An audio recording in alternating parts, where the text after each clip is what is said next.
இப்போ டயபெட்டிஸ் இருக்கிறவங்க பழைய சோறு சாப்பிடலாம், ஆனால் ஒயிட் ரைஸில் பண்ண பழைய சோறு சாப்பிடக்கூடாது. எப்போ வெயிட் ஏறுதோ டயபெட்டிஸும் வரக்கூடிய வாய்ப்பு ஜாஸ்தி ஆயிடுது. ரொம்ப தண்ணியாக கரைச்சி சாப்பிட்டாங்கன்னா இது ரொம்ப ஈஸியாக டைஜஸ்ட் ஆகி இது சுகரை ஏற்றக்கூடிய வாய்ப்பு இருக்குது. இப்போ சில பேர் சொல்கிறாங்க, எங்களால் இந்த மாதிரி சேப்பரிசி, கருப்பரிசி, தெனை, கம்பு இதெல்லாம் சாப்பிட முடியல. ஸோ இந்த குட் பாக்டீரியானால பல விஷயம் இருக்குது. 60 கிலோ இருக்க வேண்டியது 100 கிலோ இல்லை 110 கிலோ இருக்காங்கன்னா இந்த குட் பாக்டீரியா குறைஞ்சி போயிடுது. பெரியவங்களுக்கு வர டைப் 2 டயபெட்டிஸ் இவங்களுக்கு வந்துடுது. டயபெட்டிஸ் இருக்கிறவங்க தாராளமாக பழைய சோறு சாப்பிடலாம். ஆனால் எதில் பழைய சோறு பண்ணுறோங்கிறது ரொம்ப முக்கியம்.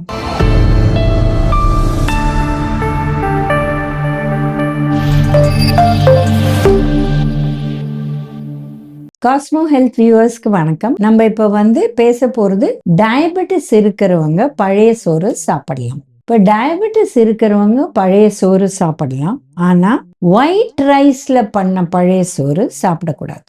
அதுக்கு பதில் நம்ம கருப்பு கவுனி அரிசி, இல்லை சேப்பரிசி, இல்லை மட்டை அரிசி, இல்லை தெனை, கம்பு, குதிரைவாலி இதெல்லாம் நம்ம பழைய சோறு பண்ணி இதை சாப்பிடலாம். இது ஏன் பெட்டர் அப்படின்னு பார்த்தீங்கன்னா, அதில் நார் சத்து இருக்குது, புரத சத்து இருக்குது, விட்டமின்ஸ் இருக்குது, மினரல்ஸ் இருக்குது. இப்போ பழைய சோறு அப்படின்னு சொன்னாலே ஒத்தருக்கு 1/2 கப்பு வேக வச்சது தான் நம்ம சாப்பிடுவோம். ஏன்னா இதை ஊற வச்சா இது கிட்டத்தட்ட 1 கப் அளவு ஆயிடும். அதோட தண்ணியும் சேர்ந்து 1/2 கப் அளவு சாப்பிடலாம். ஸோ இது சாப்பிட்டா போகிறோம். பட் மெயினாக டயபெட்டிஸ் இருந்தால் இதை ரொம்ப கரைச்சி தண்ணியாக குடிக்கக்கூடாது. கொஞ்சம் ஒரு கெட்டியாக, இப்போ நம்ம கார்ன்ஃப்ளேக்ஸ் சாப்பிட்டா எப்படி நம்ம ஸ்பூனில் எடுத்து கெட்டியாக சாப்பிட்றோம், அந்த மாதிரி கன்சிஸ்டன்சியில் தான் அவங்க சாப்பிடணும். ரொம்ப தண்ணியாக கரைச்சி சாப்பிட்டாங்கன்னா இது ரொம்ப ஈஸியாக டைஜஸ்ட் ஆகி இது சுகரை ஏற்றக்கூடிய வாய்ப்பு இருக்குது. ஸோ அதுக்கு பதில் அவங்க 1/2 கப் அளவு வேக வச்சது அவங்க ஊற வச்சு இதை 1/2 கப் அளவு கொஞ்சம் தயிர் போட்டு அண்ட் கொஞ்சமாக வேணால் பச்சை மிளகாய் இல்லை இந்த மாதிரி வெங்காயம் இந்த மாதிரி எடுத்து சாப்பிட்டா பெனிஃபிட். இதில் என்ன பெனிஃபிட்? முதல்ல பார்த்தீங்கன்னா இந்த நார் சத்து ரொம்ப நல்லது. இது சுகரை ஏற்றாத தவிர்க்கும். இப்போ சேப்பரிசி, கருப்பு கவுனி அரிசி ரெண்டுமே இதில் அயர்ன் சத்தும் இருக்குது, கால்சியம் சத்தும் இருக்குது. ஸோ இது ரொம்ப நல்லது.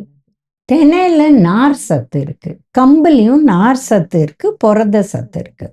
ஸோ 4லையுமே புரத சத்து, நார் சத்து இருக்குது. பட் மற்ற 2ல் அயர்ன் அண்ட் கால்சியம் நிறையா இருக்குது. இந்த மில்லட்ஸில் பி விட்டமின் சத்து நல்லா இருக்குது. இப்போ மில்லட்ஸை பொறுத்தவரையிலும் நம்ம என்ன சொல்லுவோம்னா, ஒன்று ரோஸ்ட் பண்ணணும், இல்லை முளை கட்டணும், இல்லை புளிக்க வைக்கணும். ஸோ இது வேக வச்சு புளிக்க வைக்கிறதுனால இது ப்ராப்ளம் இல்லை. நிறைய பேர் என்ன பண்ணுறாங்கன்னா, நைட்டு ஊற வச்சுட்டு காலையில் காய்ச்சிட்டு அப்படியே சாப்பிட்றாங்க. அது பழைய சோறோட பெனிஃபிட் வராது. நம்ம நைட்டு வேக வச்சுட்டு அதுக்கு முன்னாடி வேணால் ஊற வைக்கலாம். பட் வேக வச்சுட்டு அப்புறம் புளிக்க வைக்கணும். ஏன்னா புளிச்சா அதில் வருது குட் பாக்டீரியா. இது உடம்புக்கு ரொம்ப நல்லது. இந்த குட் பாக்டீரியா ஏற ஏற நம்ம டைஜஷன், நம்மளோட ப்ளோட்டிங் வராது, ஹெல்த்துக்கு ரொம்ப நல்லது. இப்போ ரீசன்ட் ரிசர்ச் என்ன சொல்லுதுன்னா, இந்த பழைய சோறை நம்ம புளிக்க வைக்கிறச்சே B12 கூட ஜெனரேட் ஆகுது. அதனால இப்போ வெஜிடேரியன் டயட்டில் B12 கம்மியாக இருக்குன்னு சொல்கிறோம். ஸோ இந்த B12 நம்மளுக்கு கிடைக்கிறச்சே இதில் கூட நிறையா பெனிஃபிட் இருக்குது. இப்போ சில பேர் சொல்கிறாங்க, எங்களால் இந்த மாதிரி சேப்பரிசி, கருப்பரிசி, தெனை, கம்பு இதெல்லாம் சாப்பிட முடியல, எங்கள் உடம்புக்கு அது ஒத்துக்கல அப்படின்னு சொல்கிறாங்க.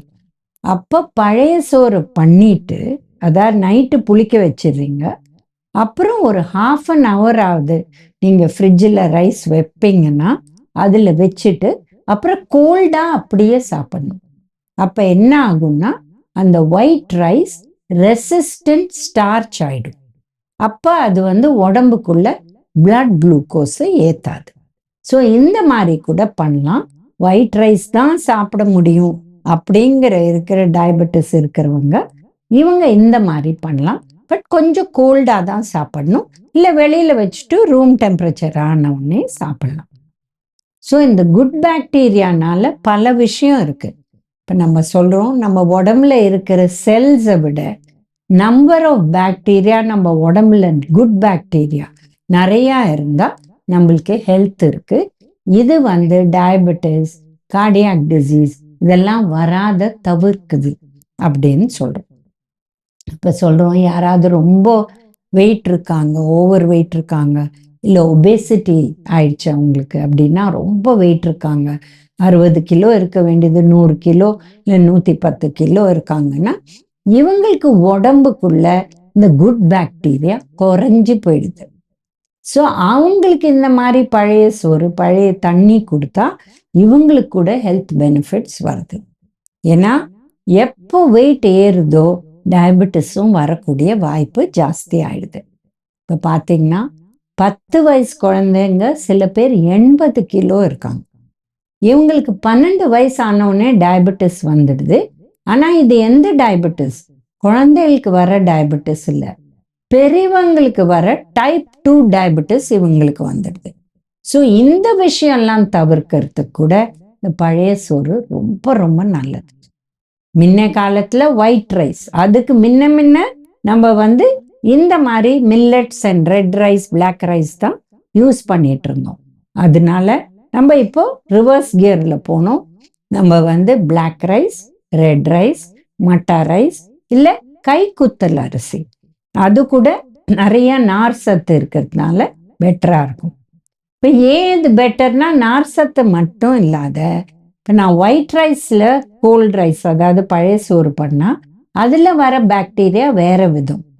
நம்ம இந்த மாதிரி நார் சத்து, புரத சத்து, மினரல்ஸோட இருக்கிற ஐட்டம் ஓட நம்ம வந்து பழைய சோறு பண்ணால் அதில் வர பாக்டீரியா இன்னும் வெரைட்டியும் பெட்டர், நம்பரும் பெட்டர், இது ஹெல்த்துக்கும் பெட்டர்.